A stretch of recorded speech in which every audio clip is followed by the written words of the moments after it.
Good afternoon, John. Actually, it's good morning where you're at in California. Yeah, yeah. Good to finally have an opportunity to chat with you.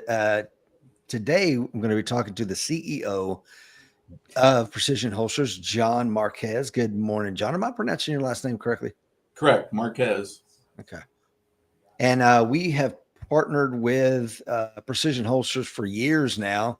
Of course, these are the guys that have a lifetime, no questions, 100% guarantee, with the exception of their leather hybrid holsters for obvious reasons. Leather is a somewhat perishable product, but these are incredibly high quality holsters, belts, magazine pouches, everything. PrecisionHolsters.com. Use Seek AWS for a discount. We got My Take up in Oregon, coin number 952. Will Parker is on, my good friend out there in beautiful Montana. And today we're going to be talking about concealed carry. We're going to be talking about your holsters. We're going to be talking about lights. We're going to be talking about all that stuff. But let me go ahead and introduce John officially by reading his bio.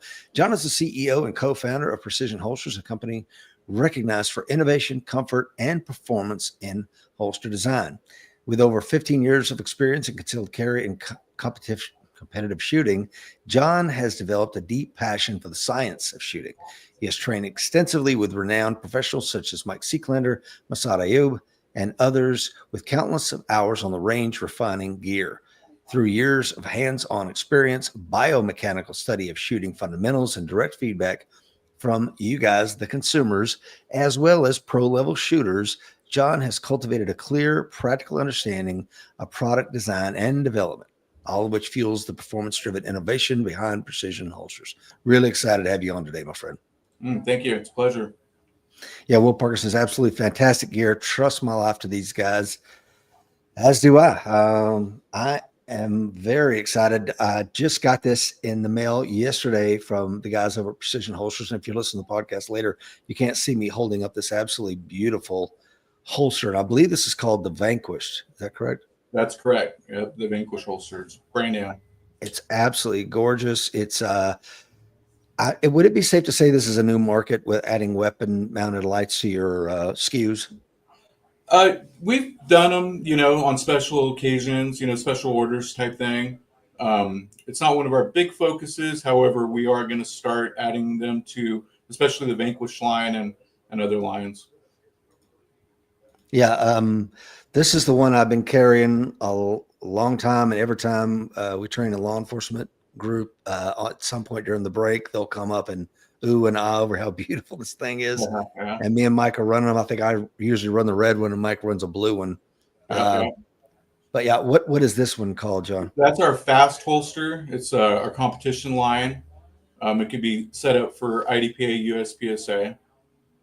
Just depending on the hangers that you're going to be using. The This USP. one, Go ahead. this one, because it's got the knob on it. What would that determine? Well, IDPA's kind of changed their rules, throughout the years. So now I believe they accept those. Originally, the adjustable knob was more of a USPSA thing, but now pretty much across the board they allow it. Yeah. But for concealed carry, for years I have been running your Ultra Appendix holster when I was running a Glock 26 with a Glock 19 mag in it. And I don't know why Glock, of all the products they're spewing out, like, why do you not make a Glock 26X? Right? Please, it's just, anyway, but they haven't, and they probably never will. So then I switched to the Glock 45 and started running a Streamlight 7 Alpha on it. You guys really didn't make that. And Shan over at Works, I don't know if you and Shan are buddies or anything. I haven't met him. I've looked over a couple of his products. I saw he was on your podcast a few weeks back. And it looks like they do really nice work. Yeah, they do. I got to reach out to him at one point or another. And he really dominates the weapon mounted light space. So it's good to see that you guys are, is this in the product line right now? That one is almost going to be on the product line. We're just finishing up. We're playing with some different retention points on weapon mounted systems. It gets kind of tricky in the sense that, light manufacturers don't give us very good places to put retention. Mhm. Typically, we're using the trigger guard. I'm a pretty big proponent of having good weapons retention. You know, we look at how close most of these fights and these attacks are starting at. I always say, be prepared. It's probably going to go hand to hand before you can get to your gun. Mhm. Last thing we want to do is lose our gun, and now we're in a fight for the gun, right?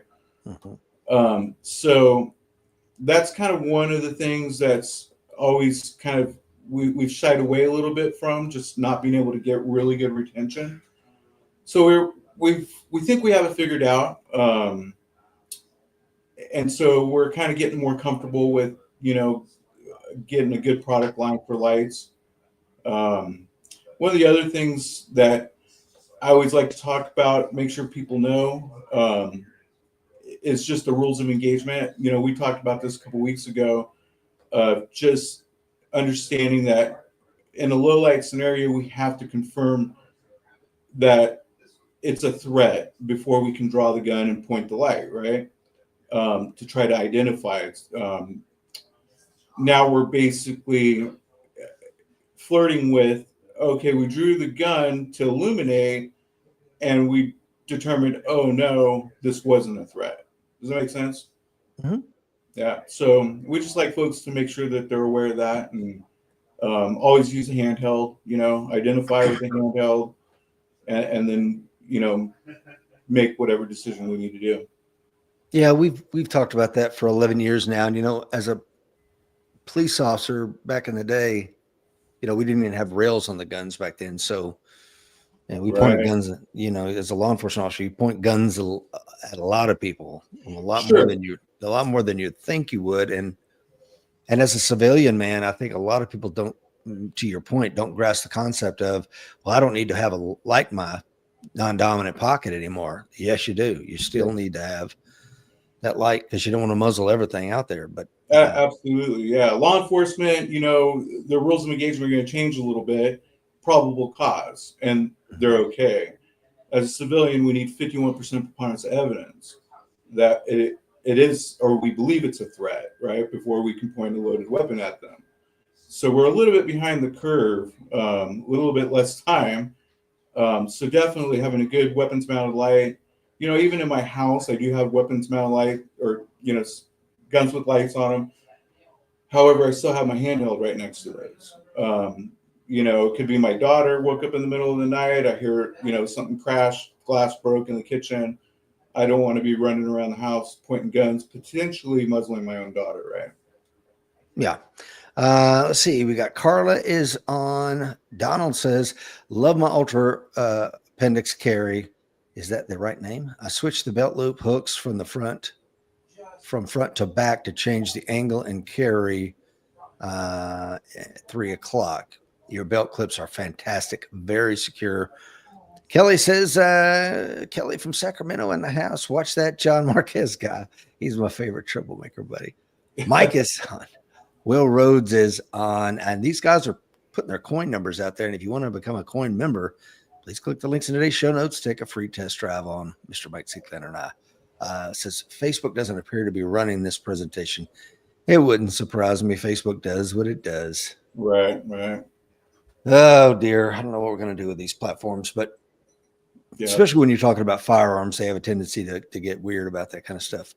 Yep, absolutely. So, John, how did you get into holsters, man? Well, you know, a few years back, about 15, 16 years back, I was trying to make the choice to get a permit, CCW. And finally, about a year or so, it took me to make that choice. I decided to do it.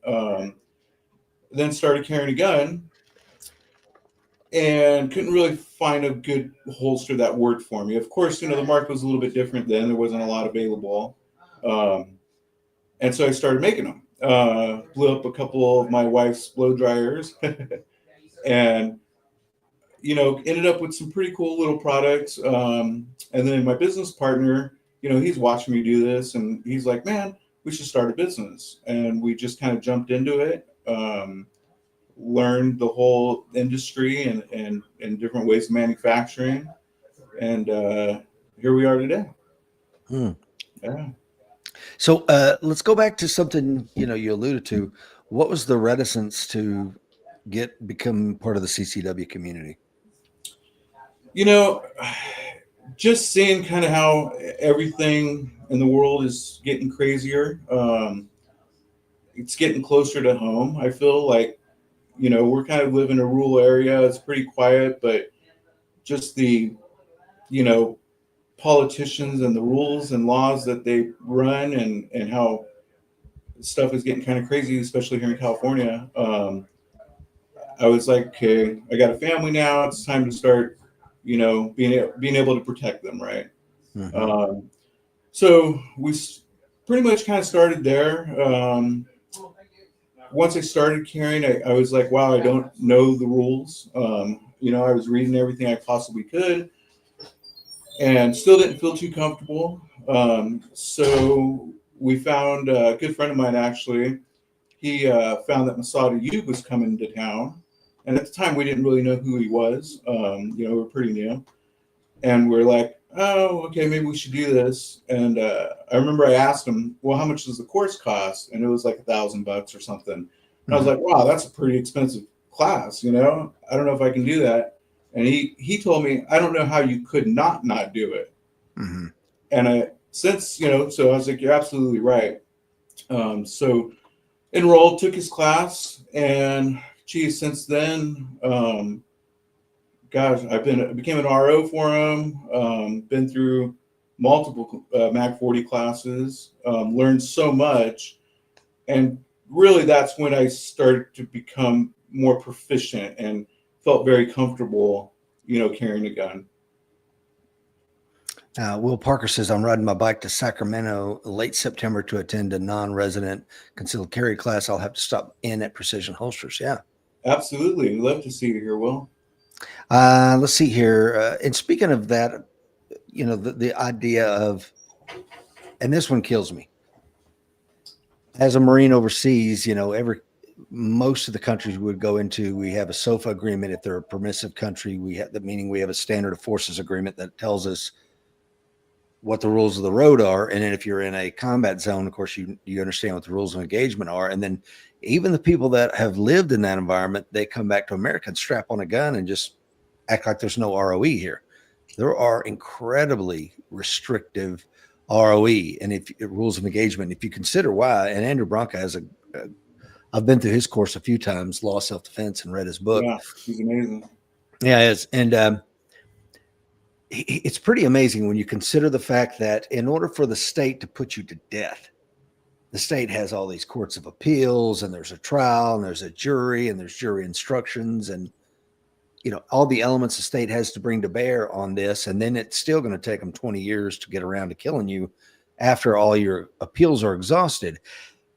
But the law also gives you the ability to make that split-second decision to terminate a life. And if you do it right, no harm, no foul.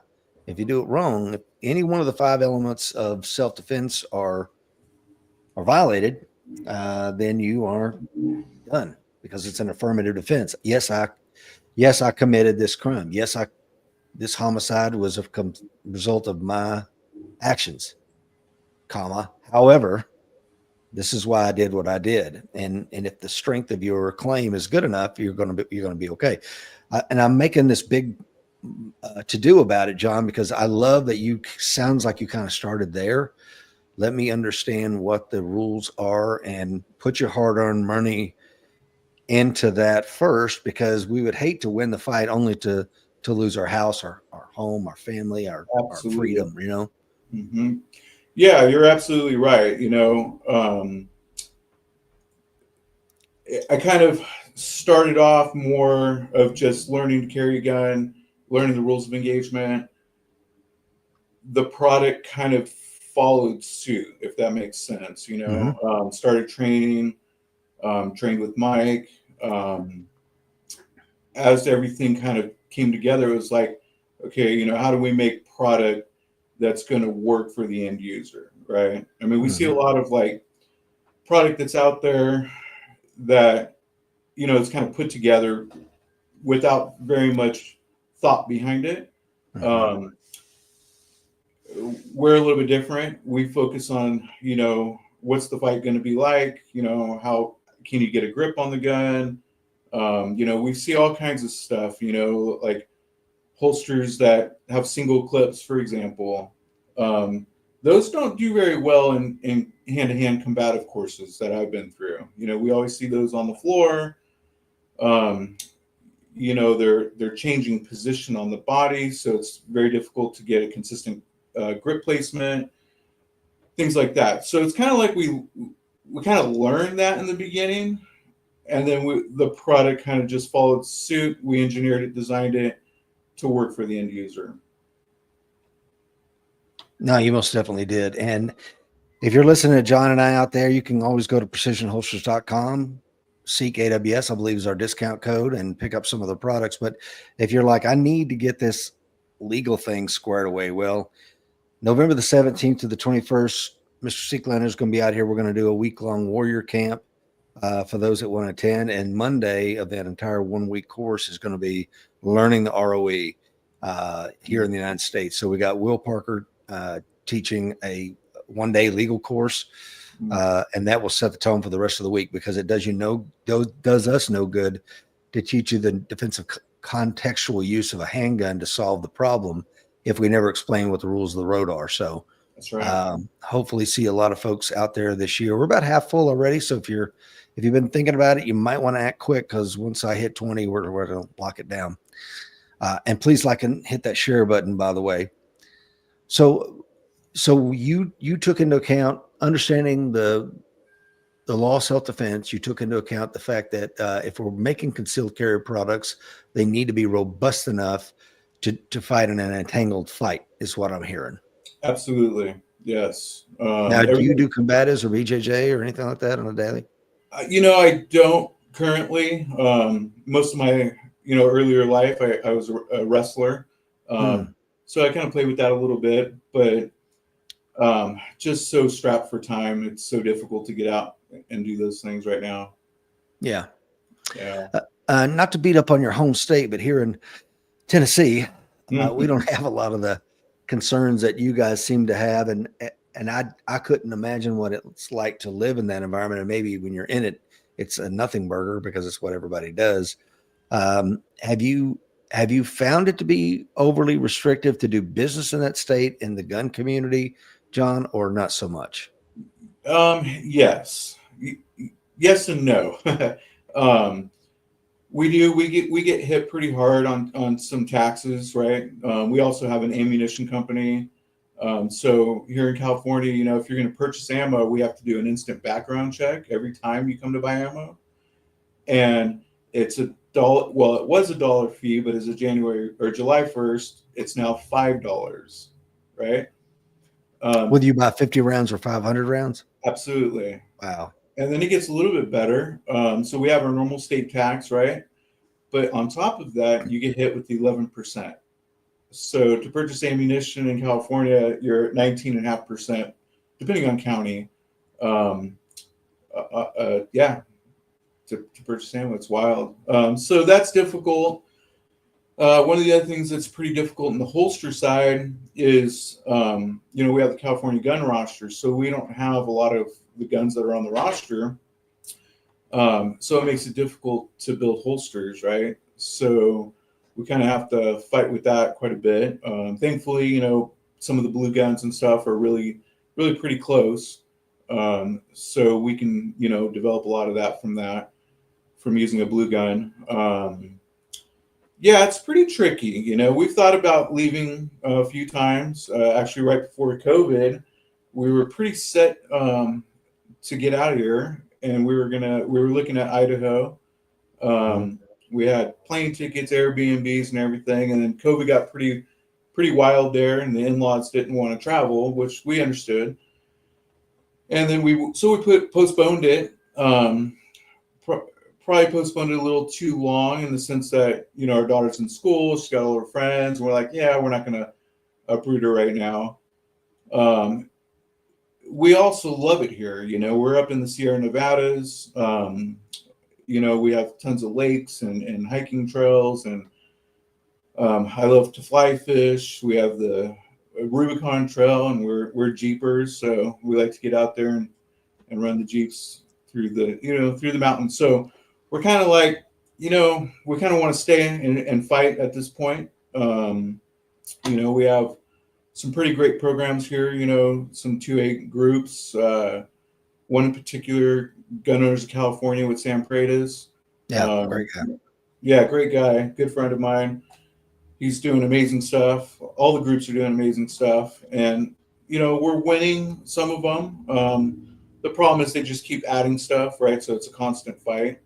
But I think if we, as the gun community here in California and other states, feel free to help us out. I think if we can, we're kind of like the behind enemy lines, so to speak, right? So if they can get, we see other states following the same suit, right? So if we can put a kibosh on it here, hopefully it won't spread, right? Yeah, Gerald says I have received excellent customer service from Precision Holster, so that's I'm sure is always good to hear as a business owner. We appreciate it. Thank you, Jared. Yeah, right before we went online, there was a clip on the Sean Ryan show where Governor Gavin Newsom's, I guess, going to be on the show, and he gifts him a cig, and of course he's like, oh, I've got nothing against reasonable, responsible, gun ownership and whatever. And it's like just hearing him trying to pander to both sides just was nauseating. It is nauseating. You pretty much can, write any legislation. If it has the word gun on it, he's going to sign it, right? Yeah. It doesn't matter. Yeah. He'll say one thing, but does the exact opposite. Back before COVID, it's funny you mentioned that. Back before COVID, I was listening to a podcast, and there was a couple of guys that had left California because they wanted to build a range and they couldn't build it whatever municipality they were in. Mm-hmm. So they came to Tennessee, somewhere in Middle Tennessee. I'm at more in East, and they're like, "Okay, man, we're going to get a range." So they buy the piece of land and they go down to the city council, and they're like, "Do we need to get approval?" And like, for what? I want to build a shooting range on our property. And like, I don't know. Is it your property? Do you own it? I'm like, yeah. Okay, go build a shooting range. And like, well, that was easy. Okay, let's see. We need to cut all these trees down. So there's probably a environmental survey that needs to take place. It'll take 6 or 8 months to check for woodpeckers up in these trees or whatever the hell they do in California. And they go down to try to get a permit from the county. And the county's like, are they your trees on your property? I'm like, yeah, like, go cut your damn trees down, buddy. What are you bothering me for? Right. Must be nice. It goes on. So, and if you bear with me here, just because I want to frame this for everybody that lives in a free state, what they have to go through out there. It's not just a 20% tax, which is insane, and high property taxes and high everything else. And then you got to watch a captain with the fire department make $800,000 a year as you struggle. But anyway, we'll get to that later. And so they say, okay, well, all right. So they cut the trees down, and then they got to go get bulldozers to push the trees into a pile because now, we cleared the land. Now we got to burn off these trees. So they go down. We need to rent a bulldozer. Do we have to have somebody come out and do it? Like, no, you can rent it yourself. You got a driver's license, don't you? Like, you're going to let me drive on these big bulldozers? Like, you got a driver's license, don't you? And so they send them a bulldozer, and they bulldoze the trees, and they're like, okay, I know we're going to get a burn permit. So they go down there, the fire hall, like, we need to get a burn pit for what? To burn the trees on our property. Are they your trees on your property? No. Yeah, get the hell out. You're bothering me. Go away. And they said it was probably at that moment that they're like, oh my God, this is what freedom really is. It's your property. Go live your life. Yep. Yeah, no, I could totally imagine that. Everything that you're saying is absolutely correct. Pretty much everything that you do, you got to get permission, right? So it's the communist state of California. It's unfortunate. Are you a lifelong Californian? Yes. Yeah. It must be tough. Yeah. It'd be pretty amazing to live in a free state. It is. It truly is. But we take it for granted out here in Tennessee. And that's why I think your point was well made, John. And I want to circle back to it. Let's don't just throw California gun owners out with the bathwater. We need to fight for them because As Gavin Newsom said, hey, California is a coming attraction for the rest of the country. And if that doesn't scare the hell out of you, you're not paying attention. Mike says Tennessee does it right. Freedom. Yeah, good. Absolutely. You know, support some of the programs out here. You know, Gunners of California, great group. They're doing a lot, and sometimes we don't see everything that they're doing. You know, but it's really, I think, you know, if we can stop it here, it's going to maintain the free states, right? If it keeps growing, you know, we look at like Colorado, you know, what's happened there. Yeah. At one point, Colorado was kind of a pretty cool state. Same thing, Oregon, Washington, right? Mm-hmm. I remember as a kid traveling up there to visit my family, and it was a different world, you know. You kind of, it's almost like being on the moon or something, you know. I remember walking into a hardware store, just a little mom and pop hardware store, and they've got a gun counter and ammo, and you know, you just buy it. And it was like, wow, this is unbelievable. Can't do that here, right? So you look at Washington and Oregon now, and it's not that way. So it's going to spread if we don't, you know, stop it where it's starting.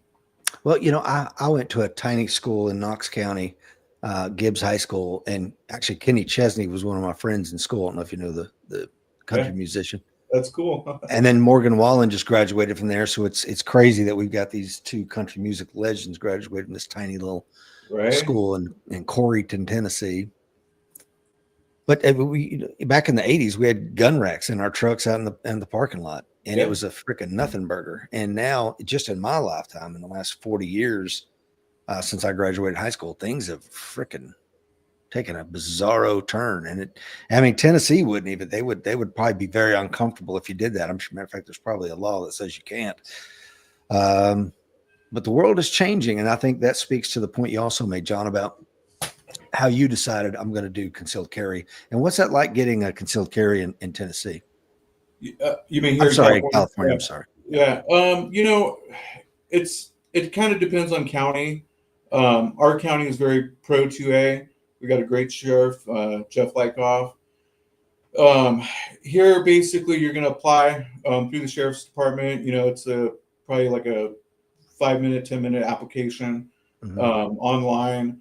Once you get approved, you're going to do a 2-day, 16-hour CCW course. Typically, it's going to be like, you know, a day in the classroom and a day out on the range. And then you got to shoot a qual. Some counties are a little bit more difficult than others. Once you're done with that, you'll submit your, you know, certificate from your class. Here in our county right now, it's about, I'm going to say about, I've heard as quick as 15, 20 days to get everything situated. It's much faster now. At one point, it was over a year. So it's not too bad. They changed it recently. It was an 8-hour course with a 4-hour renewal, and they doubled it basically. So it's 16 hours and 8-hour renewal. Of course, the costs have gone up. You know, we believe that's one of the ways that they're kind of fighting us with the heavy tax on ammunition. Gun sales are also taxed the 19.5%, 20%, depending on county. And then, of course, the costs of CCW and the time that you're taking, you know, to get certified and whatnot. So, you know, they're kind of making it difficult in that behalf. More expensive, more time. But, you know, overall, it's not too bad. I'm kind of a proponent of having to take a class. You know, we see folks that come in, got their CCW, and we're like, man, you're not qualified. You need to get some training. So the CCW classes aren't really training classes. They're more of the rules of engagement and a qualifier, right? So we promote it quite a bit, you know, to get folks trained. Too many folks out there probably aren't quite qualified to be carrying a gun. Yeah. Well, let's I'm going to have to push back a little bit on that because it's, the right to keep and bear arms is a God-given right, in my opinion. Absolutely. Now, with that being said, I agree with you also. Everybody should have some level of training. Where I get a little bristly is to think that the state gets to mandate what that training is or is not. Because we've seen, we've got a lot of members that are in South Africa, and I've interviewed them. And one of them is a guy named Neil Taylor. He's a corporate attorney in Johannesburg. And the one morning I was interviewing him, he said, "This is my annual renewal." And he held up a stack of papers like it was over an inch thick. And he says, "I'm a corporate lawyer, Rich. It's not a freaking problem. I do this crap every day. I have a printer and I have the intellectual ability to write all the amicus briefs you ever want me to write. And I will go and take all the training." He said, "Who it disenfranchises is the poor South African that doesn't have that." And, he talks about the wealth disparity in South Africa and how most people, they're freaking dirt poor, man. And they're never going to be able to get a firearm. So I think that is the concern a lot of people have, because every time we talk about mandating training on this show over the last 11, 12 years, I'll get hate mail. Ooh, my email box fill up quick. And they have a point, every one of them. And I respond to every one of them like, look, I'm not saying Mike made the screwed up years ago and said, it's similar to a driver's license. Of course, we just got beat up. But I bet. I totally agree. It's absolutely, we have that right. I think in the gun community, we've got folks that have been around guns, understand gun safety, right? And I think that sometimes we get a lot of pushback from those folks. And Jesus, our God-given right? Unfortunately, we have new gun owners that just don't know the no, right? And I almost kind of feel like, these courses shouldn't be so much focused on, a mandatory, you have to do this, and this, King Gavin Newsom says so we got to do it. Mm-hmm. Absolutely against that. I think it needs to be more of like, hey, let us open up your horizon, right? Let us give you this information. This is the stuff that you're going to need to know. You're going to want to get trained. You got to develop that, right? So that's where I'm kind of always like, okay, what's the best way of doing this, right? I don't know. Well, ideally, it should be like it used to be in the 1700s and early 1800s when that law, the Second Amendment, was written. And that is that the fathers taught their sons, and a rifle was integral to a man's common knowledge. Your father taught you how to use it to hunt squirrels, and it was a single shot musket. And ultimately, we went from that to some really exotic weapons platforms and the way they function. Most people can't even understand how a striker fire handgun works, and they don't realize that just the danger of that to themselves. Not that they're going to hurt anybody else, they're going to hurt themselves. And Tony brings up a good point, which is exactly what I was alluding to. Tony says, do we need a special permit and annual training before we can exercise the First Amendment? Which is, no, you don't. And then you shouldn't for a handgun. However, we would hope it would be some version of common sense that would dictate that, I've got this thing. It's a pretty powerful instrument. I probably need to educate myself. Yeah. And that's it. And I think,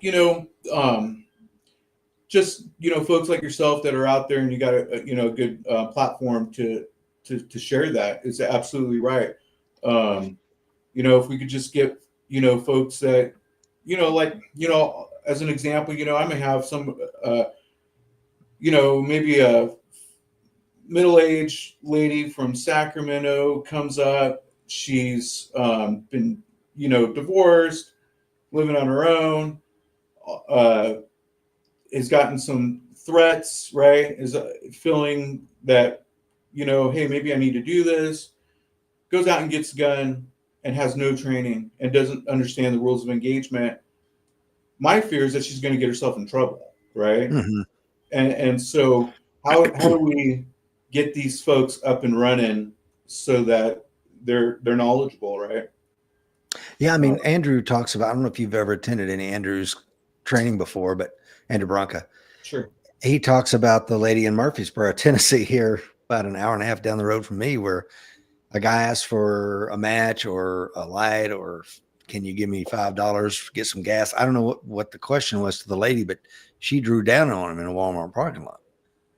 And so it was an unreasonable, unjustified, inappropriate use of defensive force. And of course, he runs into the Walmart, calls 911, and they arrest her, charged her with aggravated assault. She's looking at 6 or 8 years in prison. That's And it. she just like, I don't have the right to point my gun at whoever I want to. No, you don't. But if you Right. never take the training, you don't know what you don't know.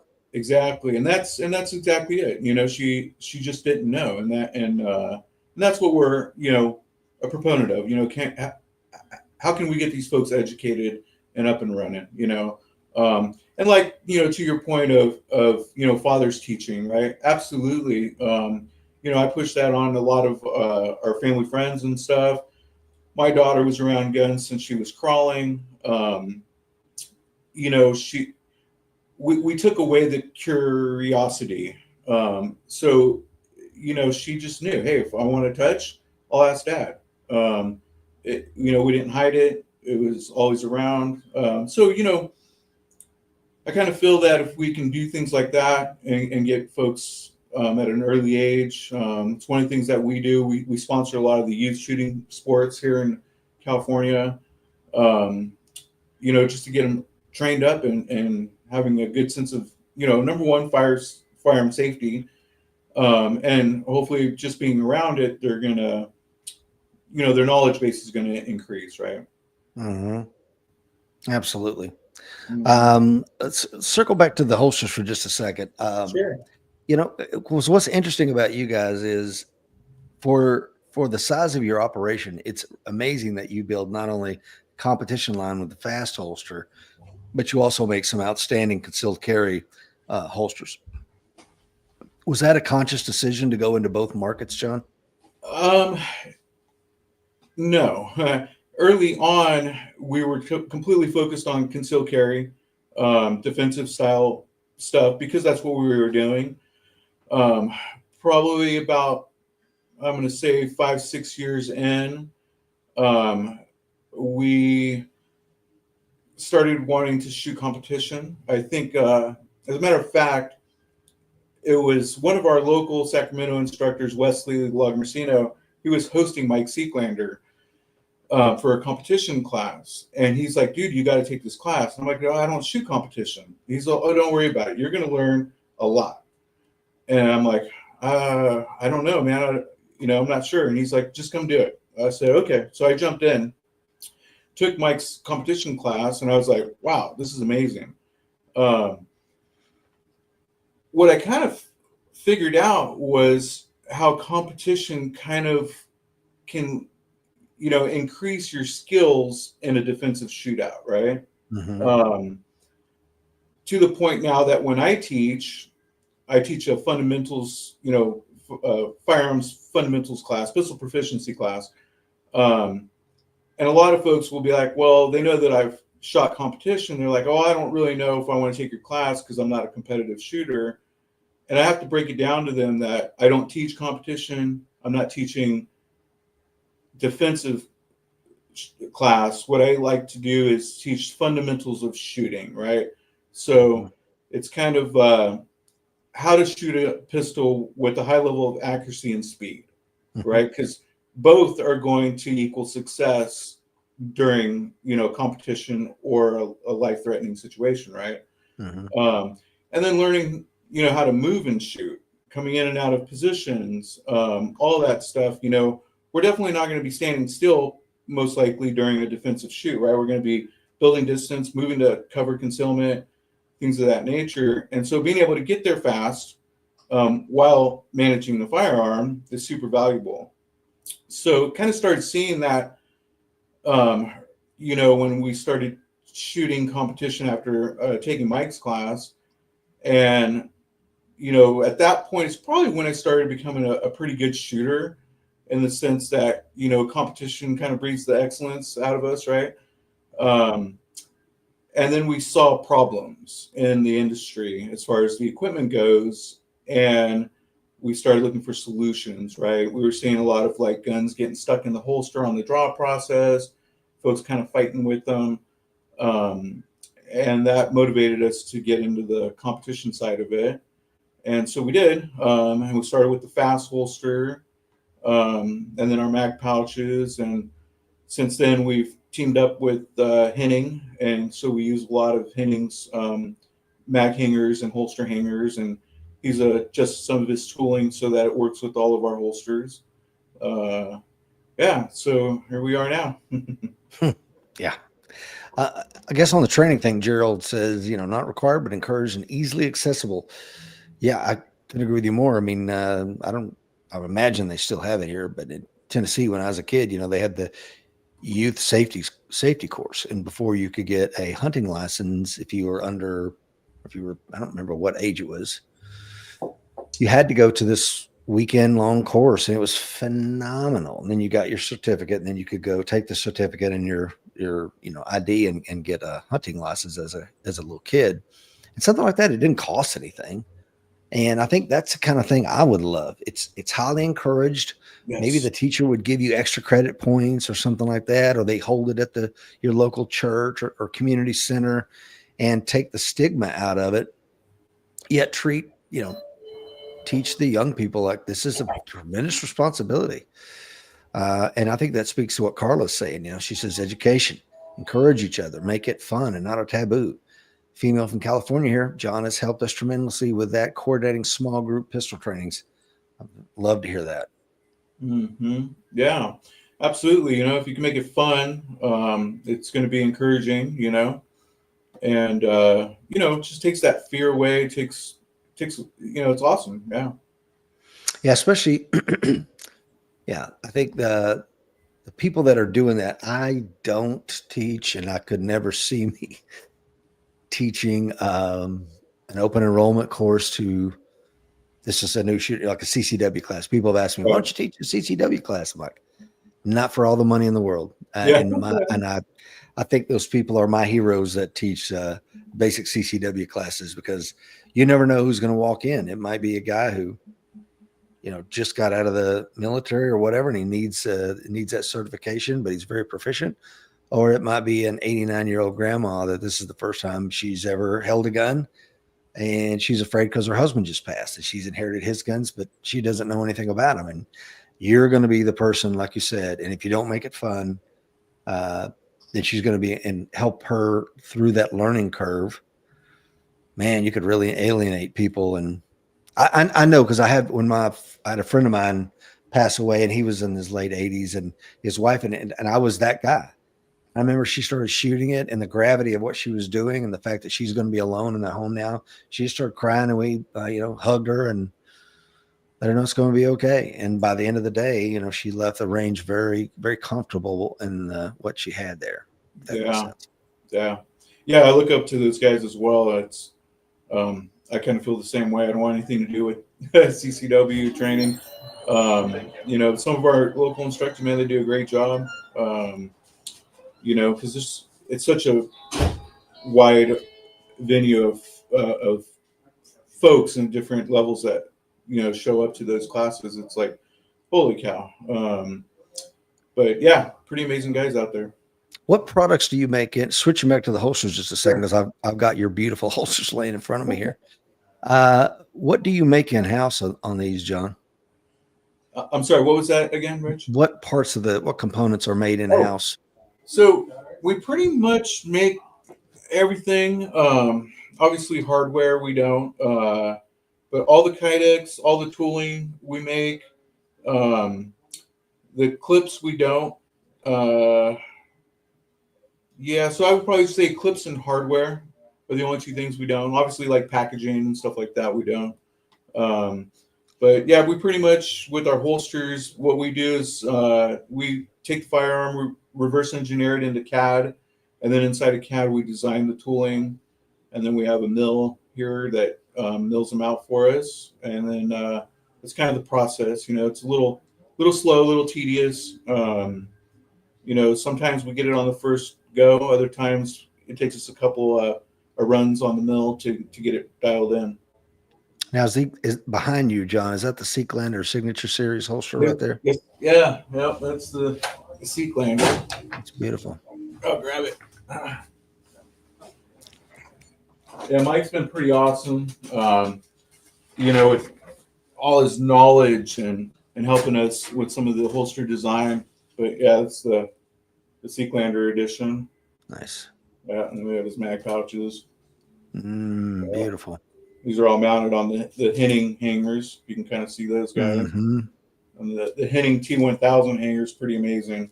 That hanger virtually allows us to, control right height, forward and rear cant, and also the toe of the gun. So, you can pretty much kind of get the sucker that either way, and then also the rotation.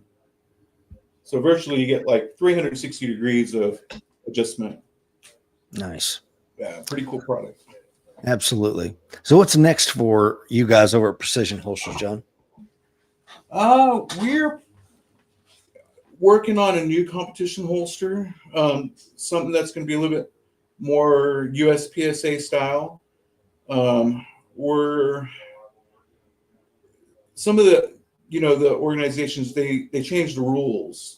So it makes it kind of difficult for holster makers because we'll tool all these guns up, right? And then something changes in the rules.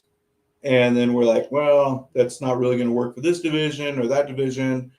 So our goal is going to be to create a holster that can be kind of modular in the sense. So if you're going to shoot a different division, you get to add this other part to the holster and you're now within the rules.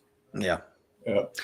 Yeah, that's a challenge. I can only imagine. Guile says, Sir John Marques, I am yet to acquire a holster from you guys. I did promise myself when I get back to the United States, I will get one. Same design of Mike Seeklander's holster. Awesome. And Bob says, other states should be pouring money into California to a fund. We are fighting your fight. Bruce says, a little late, coin number 481 from Michigan. And Guile says, that's a holster I like. Yeah, the Signature Series is a beautiful holster.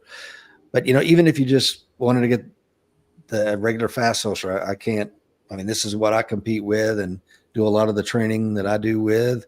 And then I've just got this from John, the Vanquish series, for a Glock 45 with the TLR7 Alpha on it. And I love the retention that this came with. Yeah. It's pretty robust without being like, breaking your arm to get out. But I feel comfortable with the fact that on Sunday, when I do my BJJ and grappling, that I think this sucker is going to stay in there. But I'll send you a text, John, let you know how it does. Awesome. We appreciate it. Yeah. The feedback totally helps us.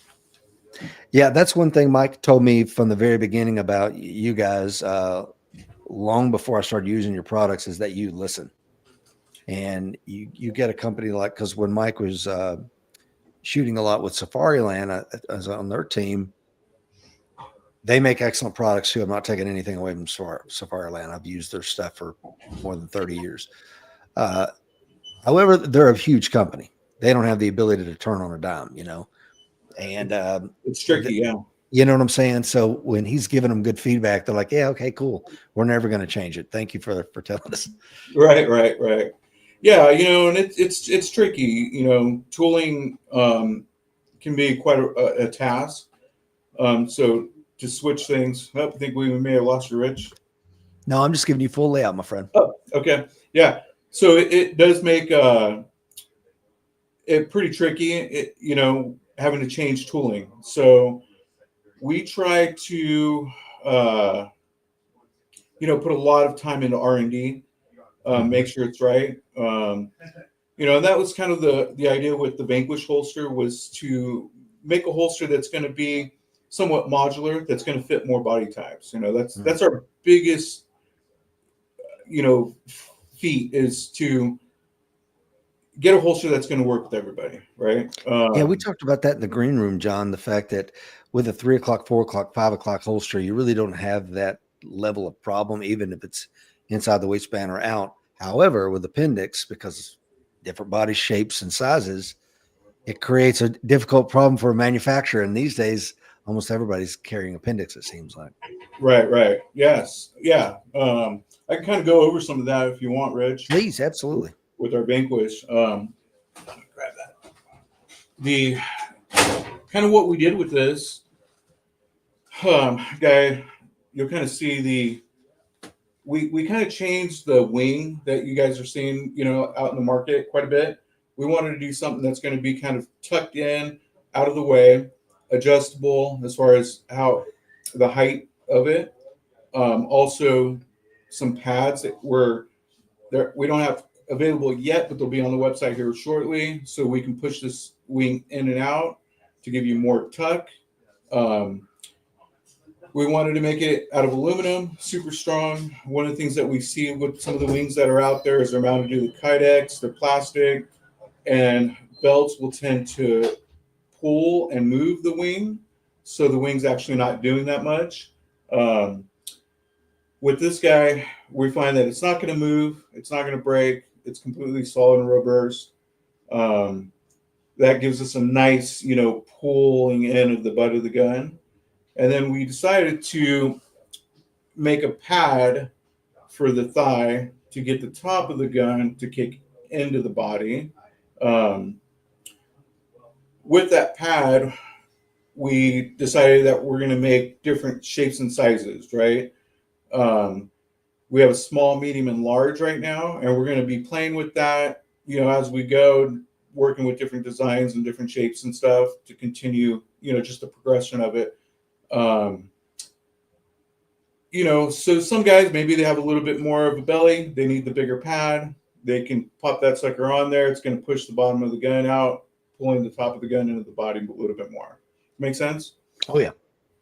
One of the things that we did with this, during the R&D part of it, we tried different materials. We've seen some of the foam stuff that's out there that sticks on. Some of the problems that we found with that is like the foam won't last that long, starts losing its shape, and then it's not working.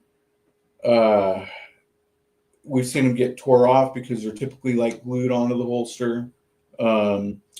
We've tried some different rubberized materials. We've tried some stuff wrapped in, suede.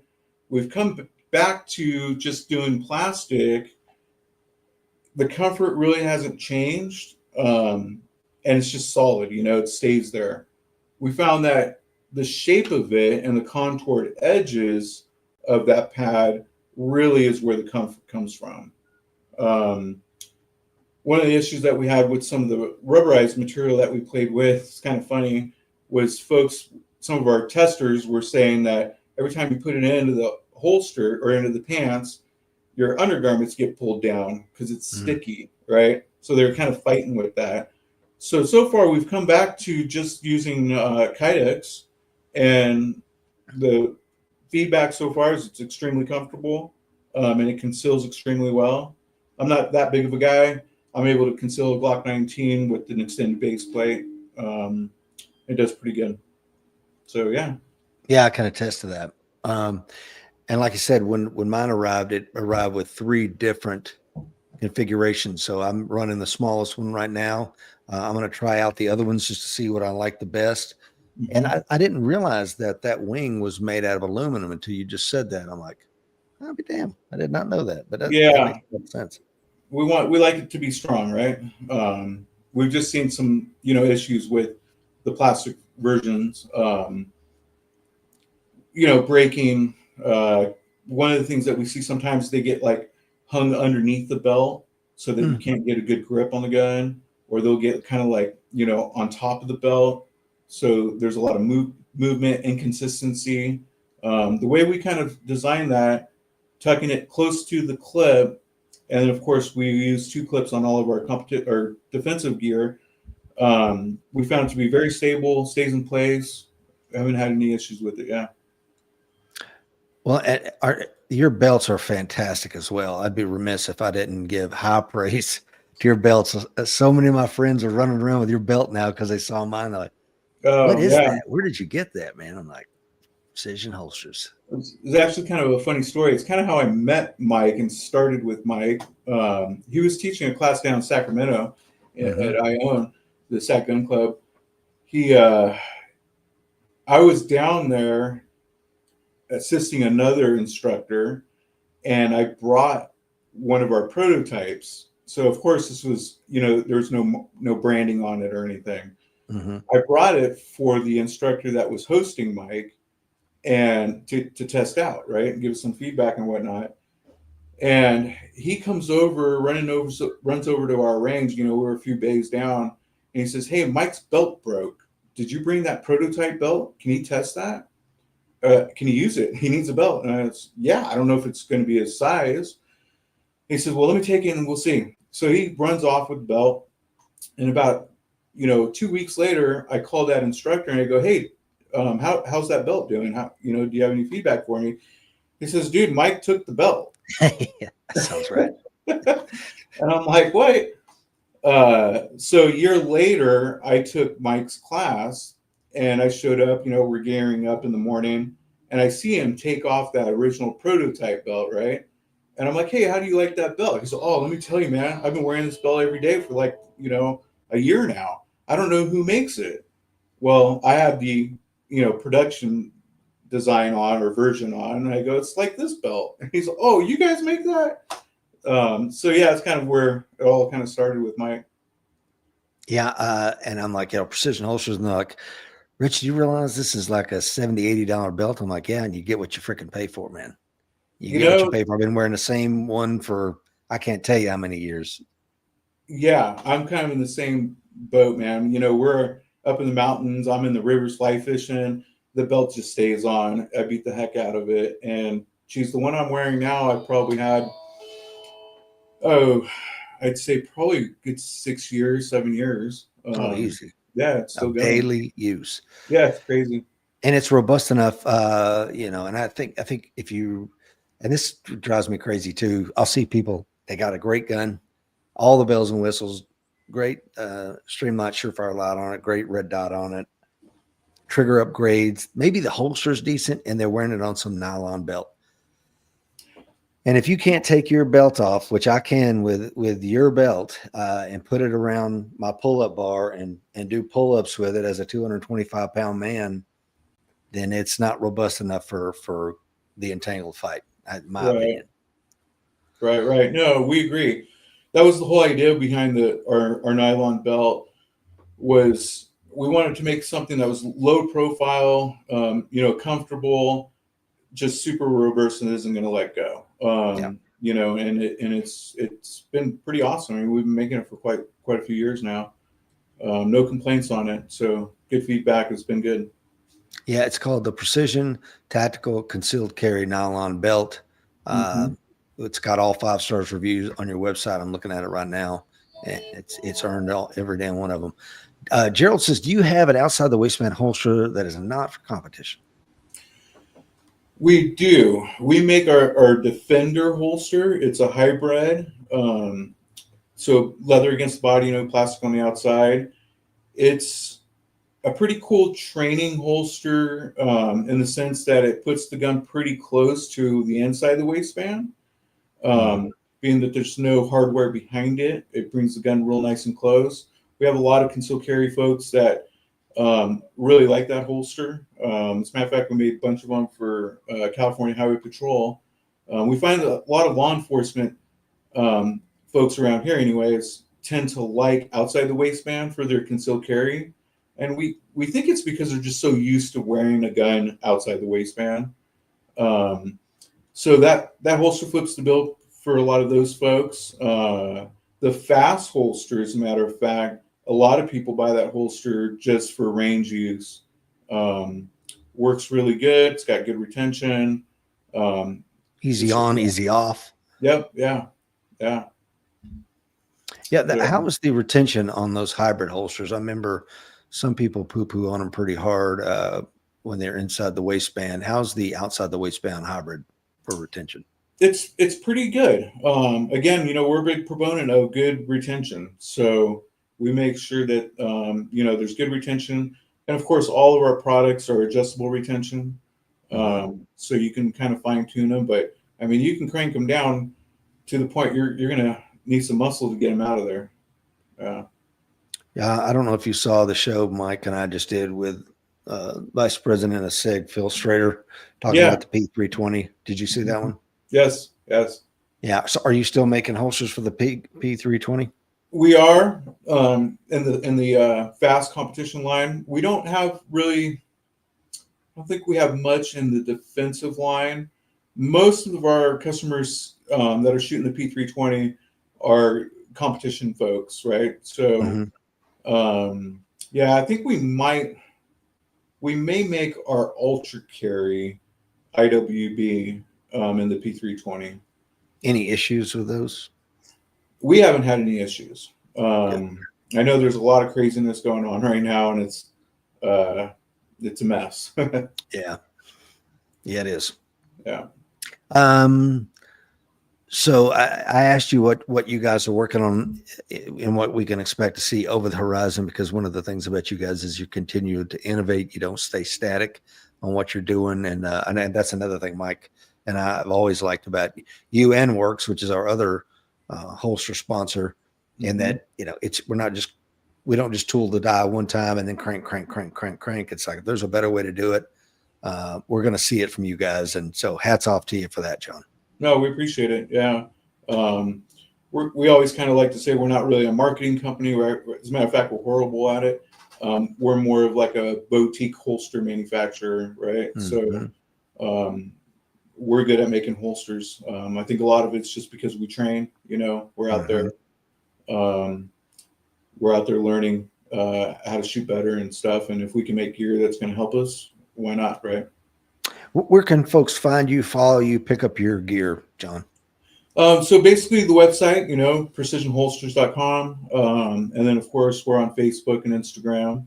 You're always welcome to email us as well at just precisionholsters@gmail.com. Yeah. And you heard some of the folks watching today saying that they've enjoyed your customer service. It's always been great. As we say on our website, Precision Holsters have a lifetime, no questions asked, 100% money back guarantee, high quality holsters that Mike and I use and a lot of our members use. And I can't speak well enough about what you guys do. And go to precisionholsters.com, use code SEEKAWS for a discount. John, thank you so much for being on today. Absolutely. It's our pleasure. Thanks for everything you do, Rich. We'll have to do this again real soon, brother. Absolutely. All right, guys. All right, guys in Warrior Nation, stay safe and remember the fight is coming. Be ready.